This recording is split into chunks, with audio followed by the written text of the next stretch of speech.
Well, hello and welcome back.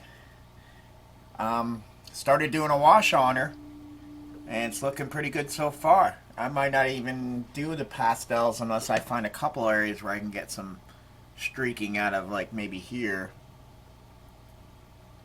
But yeah, I think it would be too busy with too much of the pastels. I'm kind of liking the way it's going.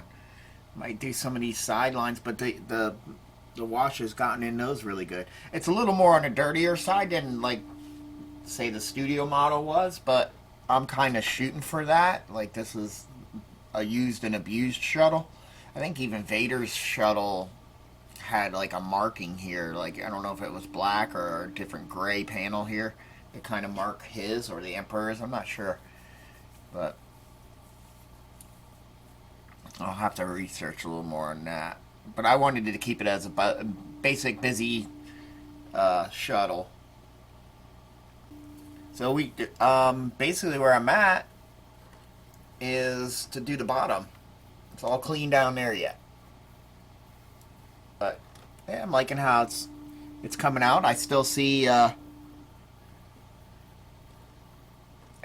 my pre-shading, which is cool. So it's coming out good. I got to be careful where I touch it because I'm using a water-based acrylic. You know, the moisture in your hands can take some of the wash off too. But yeah, there might be some areas I'll clean up a little more. I think they're a little too dirty. Some in here, I think on this side.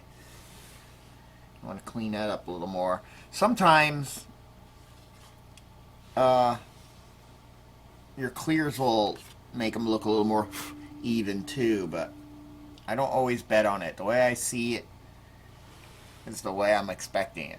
Now, pastels, the clear coats will definitely bring them less contrast because it is a chalk. But, so I'm just going to keep on continuing. I had a mishap. My lights up here don't work anymore. These railroad track boards, if you mix the polarities up, they're done. You can't mix the polarities up. The way they work off of the negatives, I'm assuming, because most other boards it doesn't really matter. They just won't work. You know, kind of like any LED if it's reverse polarity. But these boards, these simple flash boards that I get, and most of the time I was just going to use them for just a flash for multiple bulbs that wanted all the flash at the same time. I wasn't always thinking for them to go bing, bing, bing, bing. But I had these flash and then these lower lights flash and had them going back and forth. Thank goodness when it did that. Now the one stays constantly on, but thank goodness it was the bottom lights that stay constantly on and not these, because these aren't working that great anyway. If I were to build this ship again, I'm going to put small LED, SMD LEDs up in here and actually have 4 lights per wing. The fiber optics coming up and through just didn't work. Maybe a bigger fiber optic and a brighter light that can carry the energy all the way up there, but these fiber optics are old, kind of like what they call cut ends, where they just cut ends and then they just get rid of those scraps. But you can get them, you know, cheap, you know, and fairly long enough for what I use them for. I don't use fiber optics a lot. A lot of times it's all just cockpit stuff, or like the Galactica. I didn't bring all these fiber optics into one bundle and then had a light source. I just lit the light like I was doing like an Enterprise, where you had clear plastic that it's going to glow, and just stick the fibers in, and they work great that way. But here we needed there's not much room in here, but I could have got probably 4 little SMD LEDs. In the middle of doing the bottom side of the wings and the bottom of the hull, I see a little clean spot there. Doing the wash, but before I get some wash in there, I want to get these magnets that I'm eventually going to use for. These are the open doors, but I'm eventually going to use for these closed doors. Let's see how they're fitting. Okay. I have to. Or do I have the right side too? Because I know I had them fitting a little. There it goes. That's still not fitting great though. Yeah, it's got to be that side, so I might have to do a little bit of a right there. That little hump is a little bit out. Yeah, not bad. But I think we're going to have to do a little bit of something there. But so I can just magnetize those on if I want it in full flight mode without the landing gear down. I think most of the time I'm going to have the landing gear down like she's coming in for landing, as her make it look like the wings are coming down for the landing process. And then, you know, but these I'm not going to glue in. I'm going to just push these in. They stay pretty snug between the piece that I built, which replaced the support that they had for it. But I want to get those magnets. There's a little detail. I'm trying not to touch this thing too much because I got wet. There's a little bit of a detail in there. See that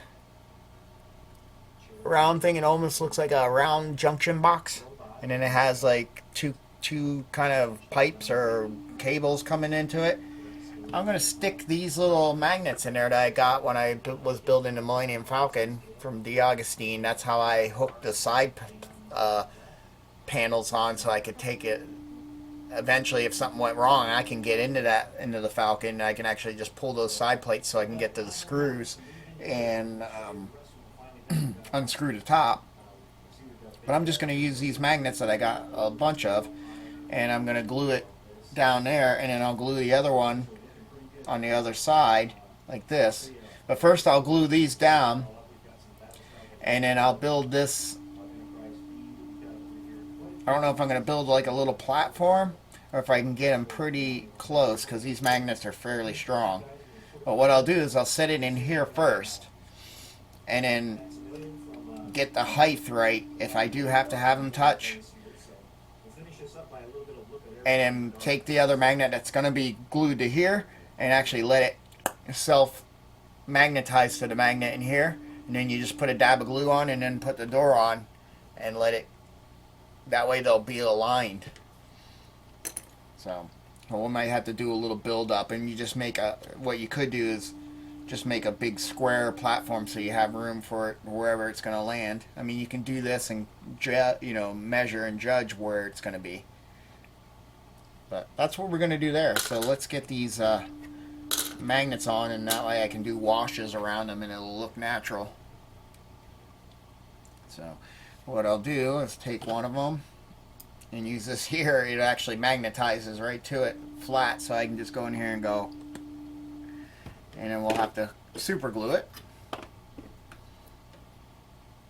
And the other reason why I put this one down, get it glued, and then put the other magnet on that's going to be on the other part, put it on here, because then you don't screw up the polarity, because they're already touching each other. So it helps that situation too. Got a good amount of super glue in there, and we're just going to pop you right on there. And that'll hopefully eventually look like part of that detail. I'm trying to give it a twist off. Let's see if I can get my finger in. Oh, yep, there, now it stayed.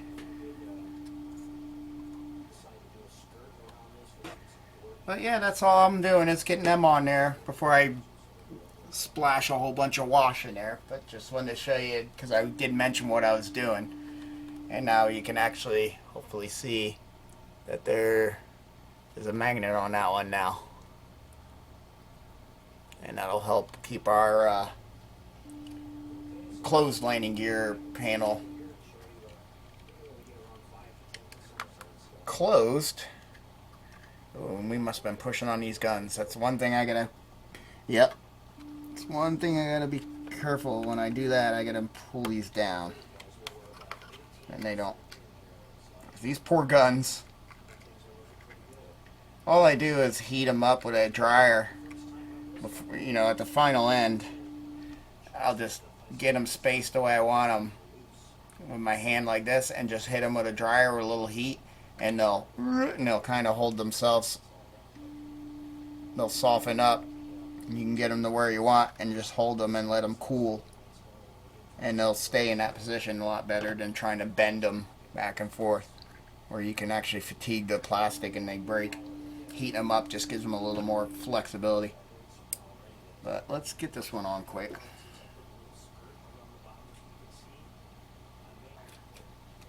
Yeah, because these spray bottles are horrible.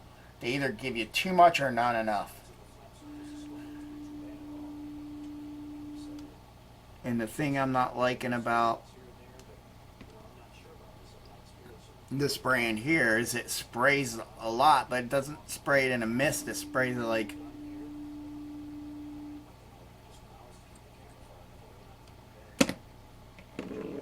It sprays it like a big stream. Like...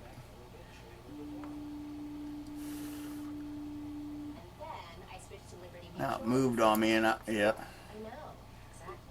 I think it moved on me and then cured when we already moved. Sometimes you can put a little kicker, especially if you have the aerosol. Sometimes you can hit a little kicker back there and then stick the super glue part, or you have the super glue on, down, and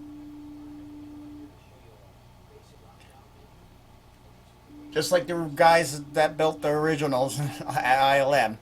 When they were using epoxies, they had to sit there and hold. They had to hold the glue parts all the time.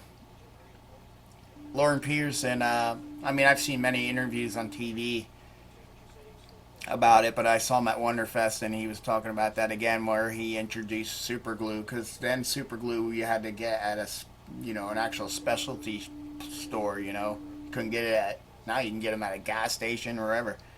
But it was new then, and you had to go to a specialty store to get it, an actual store that, main thing is selling glue, different glues and adhesives. And he was talking about, like, yeah, you go into model shop and you just see a bunch of guys there holding parts, depending on what type of epoxy you used, a 1 minute, 5 minute. But yeah. You end up seeing a bunch of them just kind of talking to each other while they're waiting for the part to dry. Then he showed them, and he talks about when he showed them, introduced them to super glue, where he did the old pencil trick at an angle. Taking a pencil and say this is a pencil, and putting a dab of glue and then sitting at an angle, and held it there for a little bit and then let go, and it stayed there, and they were all like in awe. Because they just realized that they're not going to have to stand there for 1 to 5 minutes holding parts. And I think that's a great story. But there we go. Both magnets are in. Okay, here she is. All weathered and got a clear coat on it. Came out nice. Weathering went pretty well. Yeah, I'm happy. It was fun getting into all these little nooks and crannies and cleaning out. But, yeah.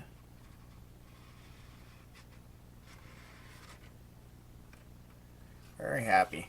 Kept the engine area a little cleaner, so when it glows, we won't have like little dark streaks or anything like that. We already have some marbling in the plastic you can kind of see, but no, I'm very happy. But that is her, and like I said, underneath, I had a mishap the other day. These fin lights no longer work. So, oh well. What I did is I forgot these boards.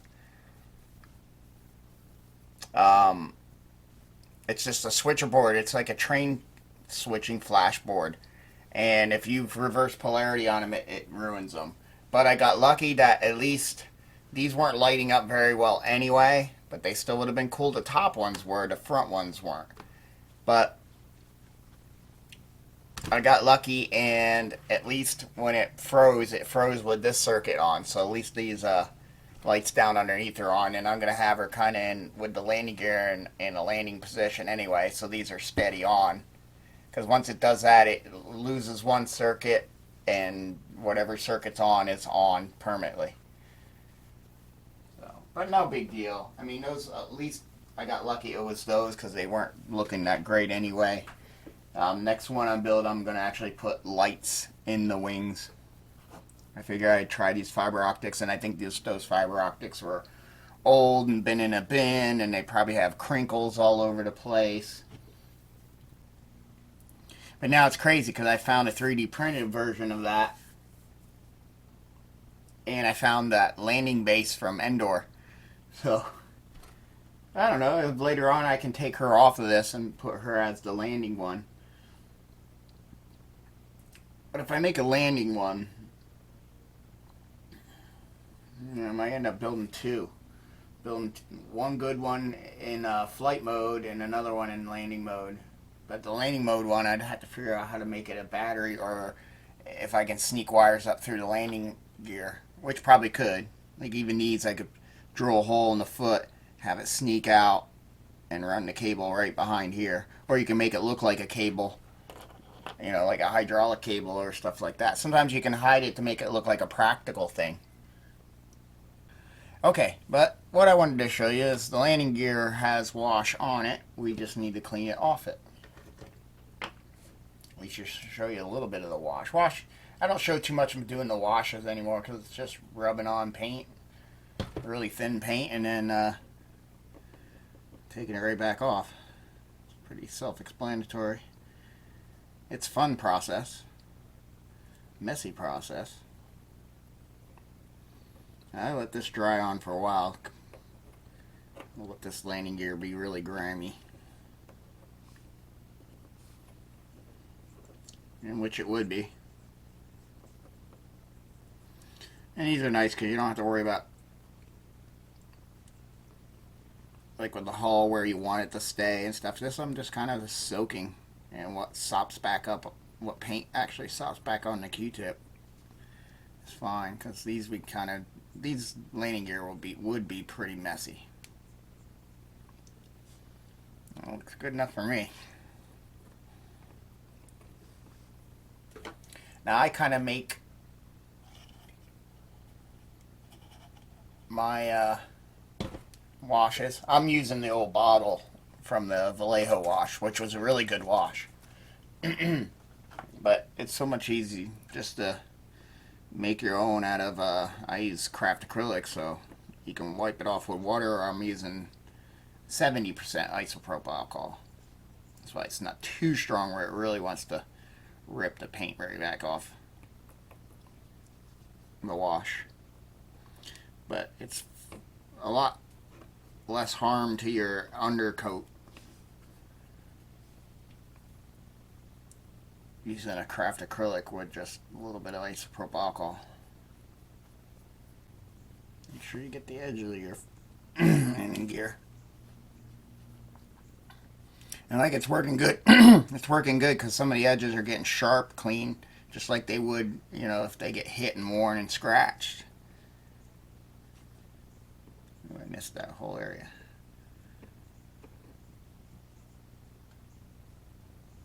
Which you don't want to miss because you can see that it was a dirty wash that was thrown on there. Make sure I didn't miss it on this side.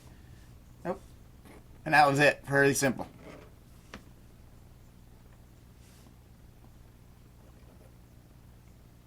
We'll let those dry, and then we'll hit those with a clear.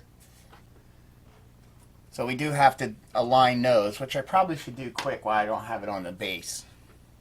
But we will come back during the base part. This came out fine, I wish it didn't have that little chunk where they had that sprue go way up. I mean, it's not more of a chunk. You'd had that fracture-y, because white or clear styrene is quite brittle.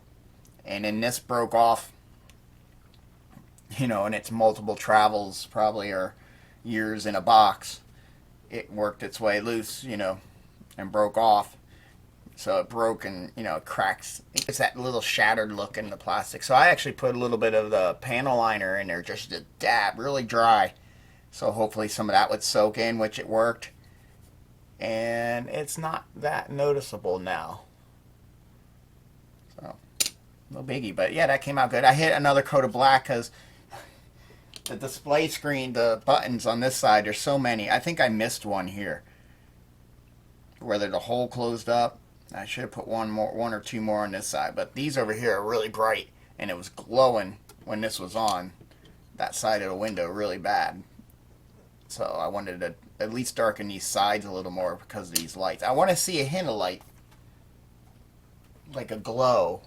You know, a faint glow. I don't want it to be like someone's got flashlights up against the tinted window. But I'll come back and we'll get this base on. So I went through here. I'm wondering if I should put... I went through here and I had a little overflow of the epoxy down there, which was fine. If it overflowed evenly, it looked all right. But it won't do it evenly, so I just took I have this flat razor blade that I can go in and just cut it and then got rid of the excess. And then I'm just going to take a little tulip, because tulip will look like a little, it'll level itself and it'll look like almost like a caulking. So if I can kind of do something like this.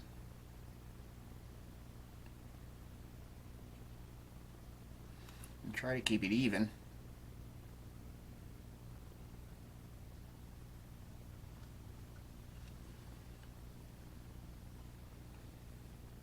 And it kind of gives it a little bit of a caulking base.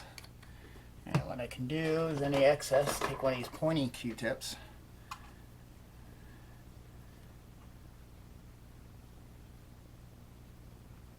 And clean up the edges if I have a little thinness, but I actually did that pretty good.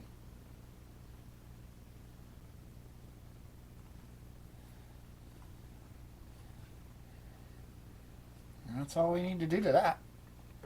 Like I said, it'll level itself out, but that at least looks a little bit better. Alright, let's mix up some of this epoxy.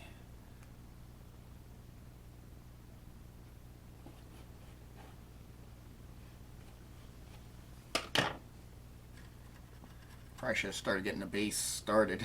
I mean, this epoxy doesn't dry that fast.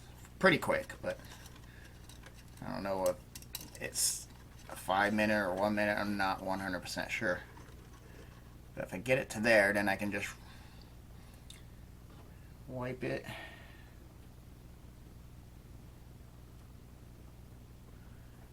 Around the end of this.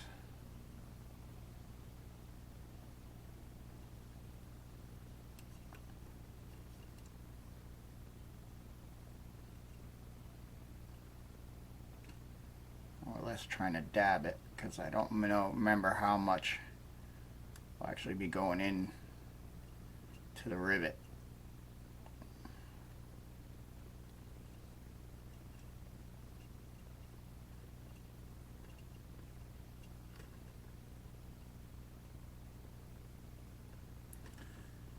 So we will put a good amount because it can squish its way out, which it probably will, and it'll be setting upside down. So let's try to do this without making a mess. Look at that. There we go. Now we can get her up, standing up, and get her in position. And the good thing is it wants to sit in that position. And I can actually come in here. I'm going to have to move this light and fill in, since it's leaning to one side. I can try to get a little bit more epoxy. Or do I need to? That's the hard part about this ship, is you can't lay it upside down. I think I'm going to leave it the way it is. It looks fine.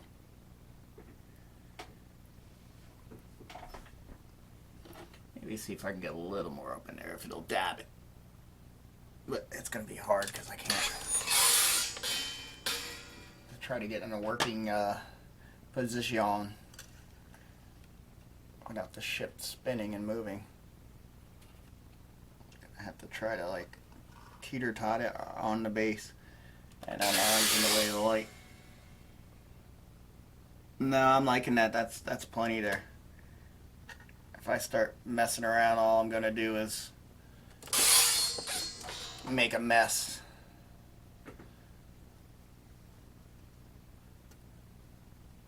So we just make sure we're lined the way we want it.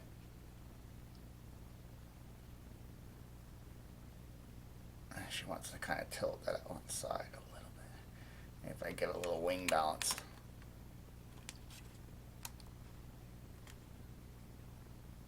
Yep, that helped it.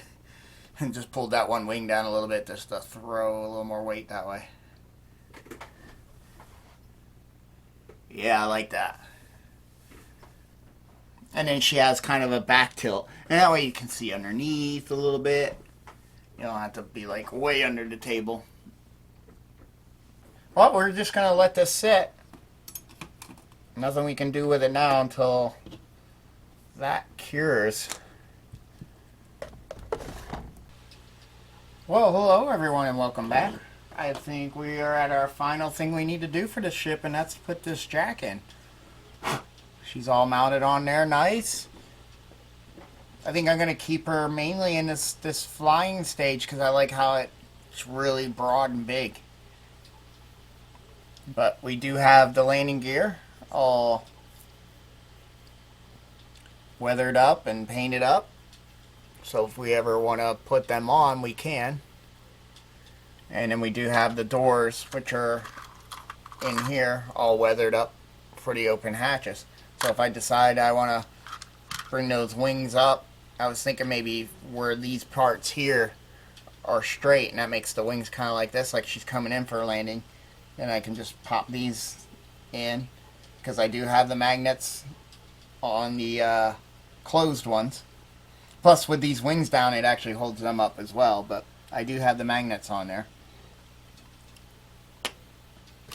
I do still have to paint the guys, but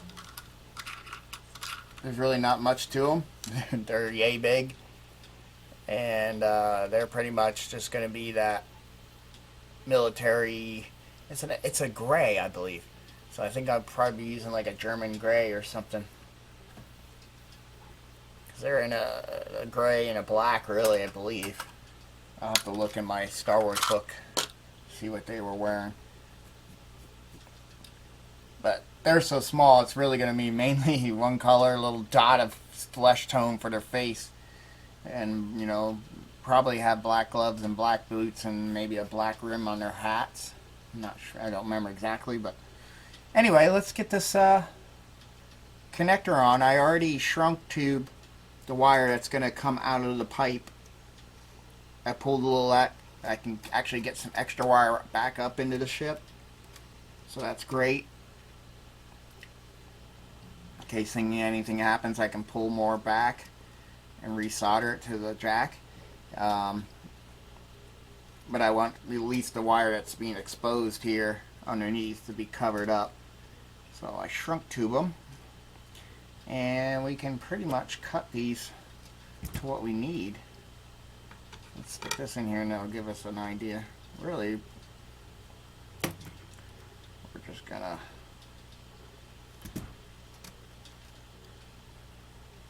only need a little bit here. Leave some for the strip part, because what I want to do is strip them, and then since these jacks have a hole, I'll go in there and just push it through and crimp it so it has a mechanical connection plus the solder, and it really holds on good. But let's see, now we gotta strip these, so we gotta get them a little bit apart. They got a lot of white paint from that comes right off. Doesn't really want to stick.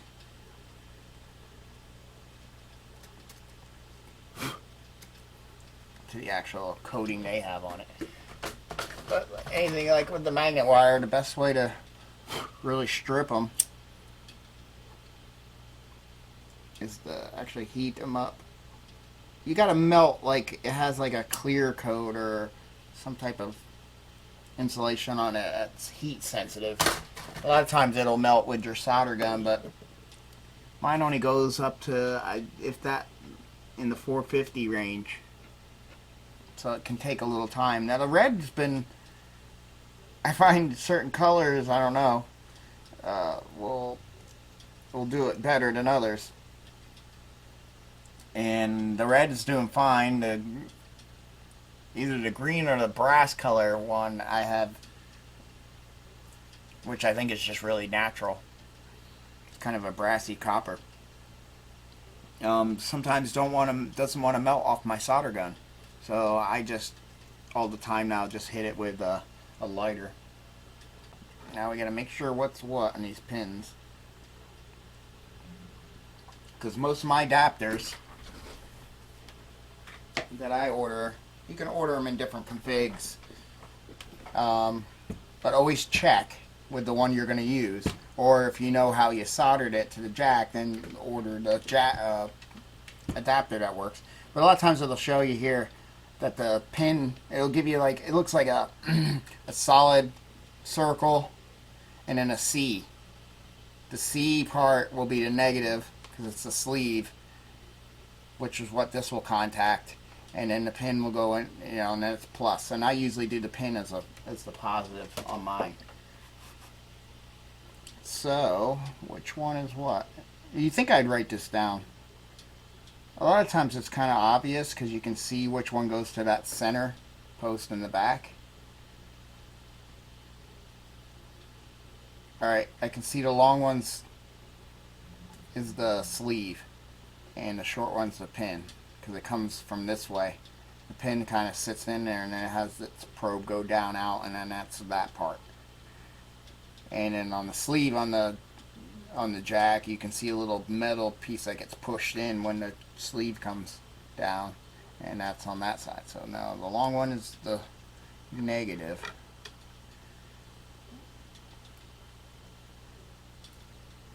And this is where it gets tricky. Sometimes you can make a little, just make a little hook, and you can grab the hole. And actually I could put a nut on here. Usually these are in weird areas where I can't put a nut on them, so I should definitely do that first.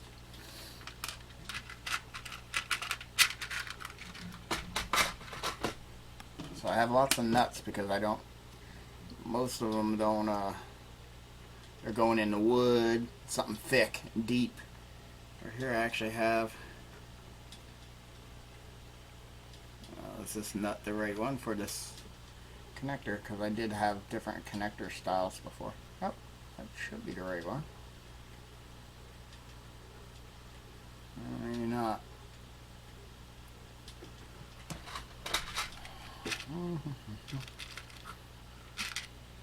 Like here I even have an all metal connector.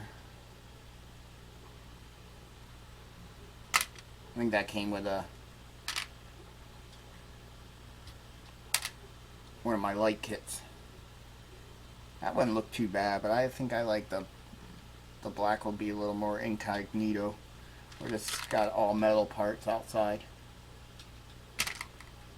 It actually threads from the outside. It'd be a little more low-key as far as, but you'd see the nut. Here I just want to see a button. So that's why I like these. I think these just go on hard anyway. So that's awesome.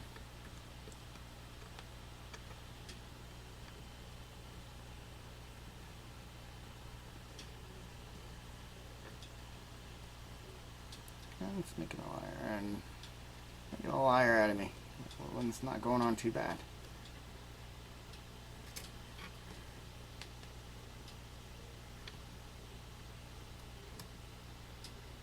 Tell you what, it's nice not to actually have to epoxy one of these in again.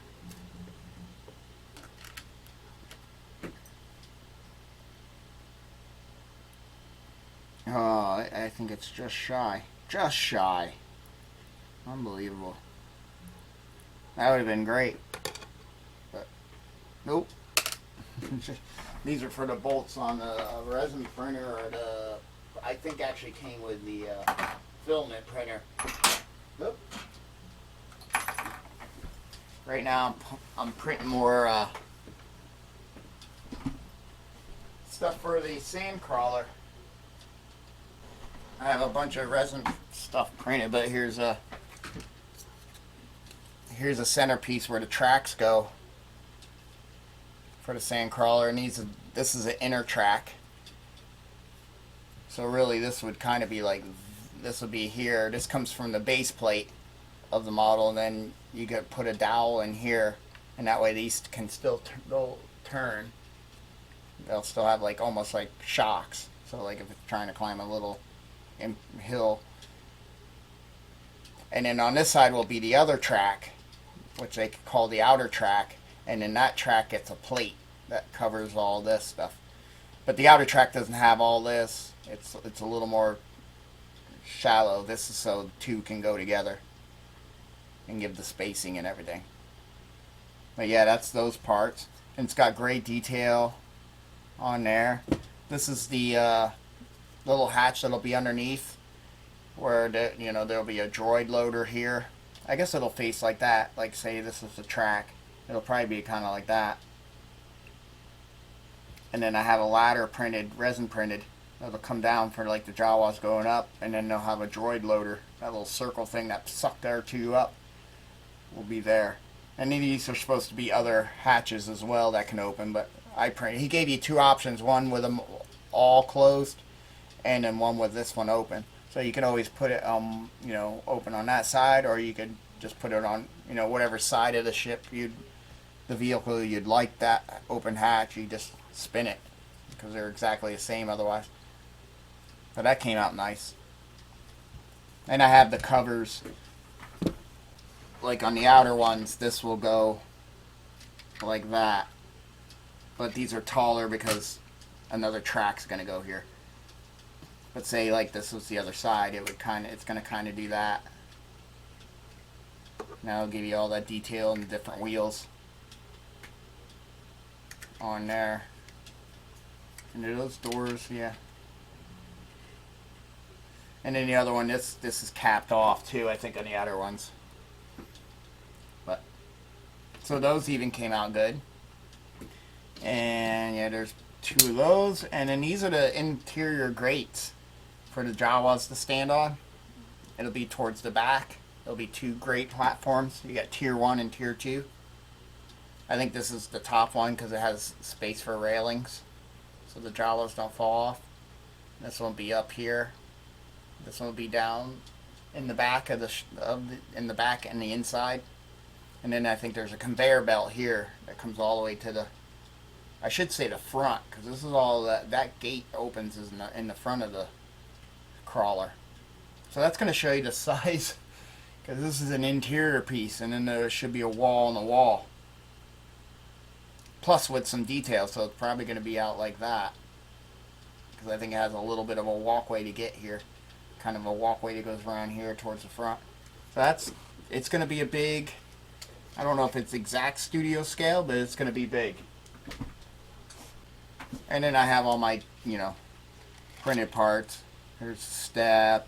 I got piping in here. I got the consoles for the things. Just the little detail parts that I've been printing. Like these are going to be side details on towards the back.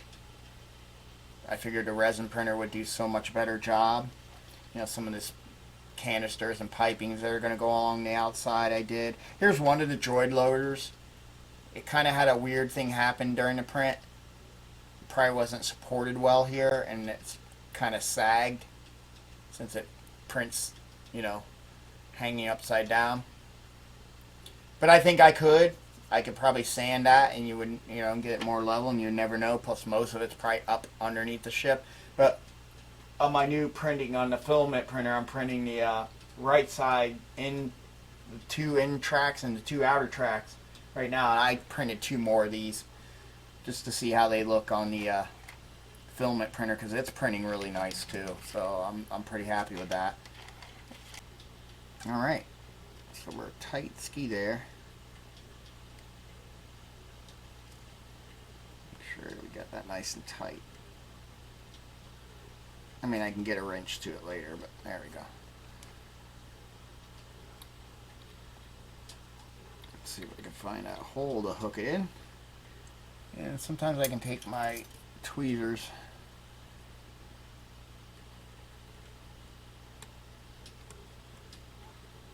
and crimp that wire together. I think it's going to be easier, more easier by hand. There we go. Oh, I might try to hit both at the same time. We'll put a hook in the positive one. See if we can get that to.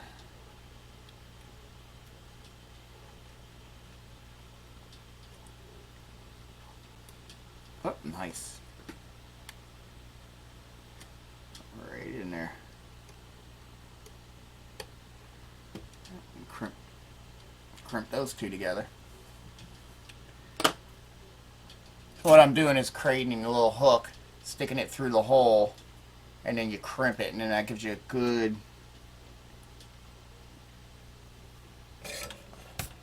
strong solder joint. I gotta order some solder. I keep forgetting. The solder spools have lasted me quite some time.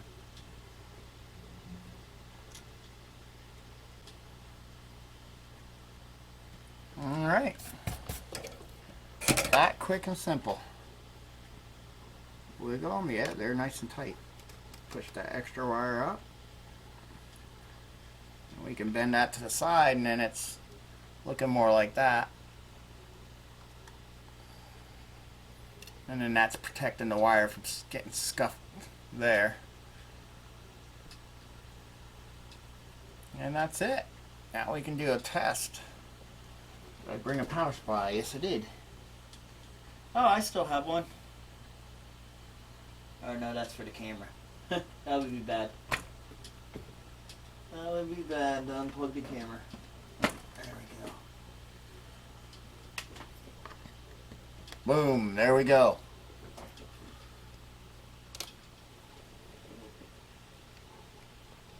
There's your engines. Very proud, very happy how the engines are lighting up.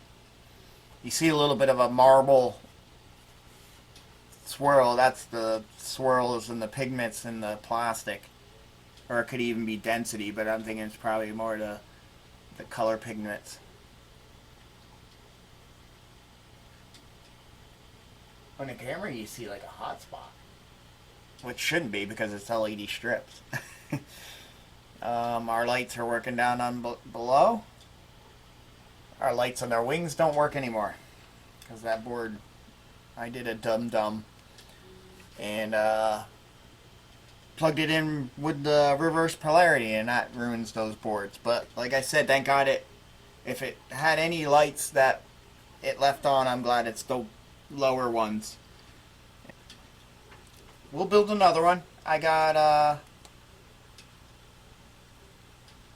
bought a whole pack of STL files to print that are all Star Wars stuff, and it has one of these in it, so I will do that. And you guys are seeing nothing because it's completely dark. But so I'll probably build another one of these or two. And yeah, and this will always be able to come off. It actually fits on there so snug. And then you can kind of see that we have interior lights going on. That bright blue light you're seeing right there is a wall sconce in the back, since we cut that door open, and those are glowing really nice. So here in person I see we got Darth Vader back there, and you know, in person you can actually see the blue glowing off of his shoulders and his helmet. So that's cool. And if you look down at the floor, you can see where he's standing. But that was definitely a good idea of cutting that doorway, because they even had the detail on the wall in the back, you know, with those wall sconces and the other detail. So it only made sense to open that up so you can see in there. And our ramp does come down, so we can actually slide that and pull that down. And you'd look up and see Lord Vader like he's coming down the ramp there. But again, I have you in the pitch black. But we got to get our guys, and then she's completely done. And then clean this windscreen. But yeah, what I do with this, it fits in there really nice. I just kind of push the back part in first and just give it a little press, and it fits down, and it holds it down pretty tight. Have a little bit of upraise there, but not much, especially when it was fitting a little weird in these corners. And definitely adding those rails to the window to make it a three-piece window, because that's what it really is.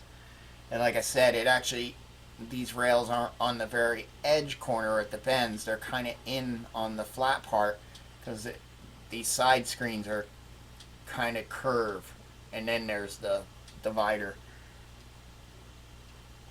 from what I was getting from the studio model pictures. But what a good build. You know, I've always wanted a Tydirium shuttle. I was thinking about getting a Hasbro one and modifying it into a studio scale Imperial shuttle, but I actually found this, and I'm happy I did. And I will build more of these, because I have, you know, especially with that wonderful